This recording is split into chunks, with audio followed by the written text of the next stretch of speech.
Hello, my name's Joseph and I've never seen the movie or the theatrical musical, Cats the Musical. All I know is what I've heard through various social media complaints and ramblings. I was going to watch the movie to give you a review and a summary of the plot, but considering how poor the reviews are, I didn't want to waste my time watching it nor do much research, so I'm just going to share what I can. I'm pretty sure it was written by Andrew Lloyd Webber. I didn't used to have a lot of opinions about that guy, but I just saw a list of all the musicals he's written and I personally dislike them all. I thought that he maybe had written Wicked, so I couldn't dislike his work too much, but he didn't. That was Stephen Schwartz. With Andrew's work, I fell asleep halfway through the Phantom of the Opera, and I guess I wasn't the biggest fan of Jesus Christ Superstar, but it was still more enjoyable for me than reading the Bible, so I guess it wasn't too bad. But I feel like the moment you start comparing shows to reading the Bible word for word, then all shows would probably be considered enjoyable. Back to Cats, the closest book I could probably compare to Cats is Harry McClary from Donaldson's Dairy. I know in that book they're all dogs, but in every page you have a new dog and they all have silly names and silly personalities. Does that ring a bell? I genuinely thought maybe I was onto something and thought perhaps Andrew took inspiration from the book Success, but when I looked up Harry McClary in comparison to Cats, it turned out Harry McClary was written afterwards. So perhaps if you're looking to profit, Andrew, from your dismal failure, you could sue the elderly lady author Linley Dodd. As you can see, I've already researched more into Harry McClary from Donaldson's Dairy than I have about Cats. I also listened to some of the book online because I love it. But let's go on. All I can remember of the music from Cats is Jellicle Cats, Memory, and Everybody Wants to Be a Cat, all of which are fantastic songs. I particularly enjoyed Everybody Wants to Be a Cat. I used to sing that one out the front of my house with my sister. I just went to listen to that one now though, and that's Aristocats, so there are officially only 2 good songs in Cats. I'll just put aside the blatant cringeworthy racism within Aristocats and try to stay on topic with Regular Cats, the musical by Andrew Lloyd Webber.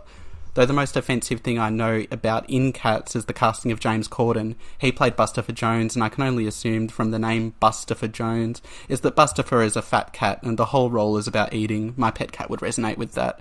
But can you believe the names of these cats? It's as if the whole show was written purely for like an observation round in trivia. Mr. Mistopheles, Rum Tum Tugger, Carbuckety, and Old Deuteronomy, and Bumble Arena.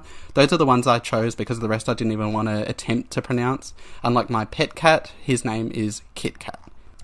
Anyway, I heard the storyline is all the cats are going to a Jellicle ball. If you're wondering what Jellicle is, it's just a type of cat that can do literally everything. I believe they established this in the first song, Jellicle Cats, where they sing Jellicle Cats are Queen of the Night, singing at astronomical heights, handling pieces from the Messiah just before they exclaim, Hallelujah, Angelical Choir. Andrew does love to make things about God, doesn't he?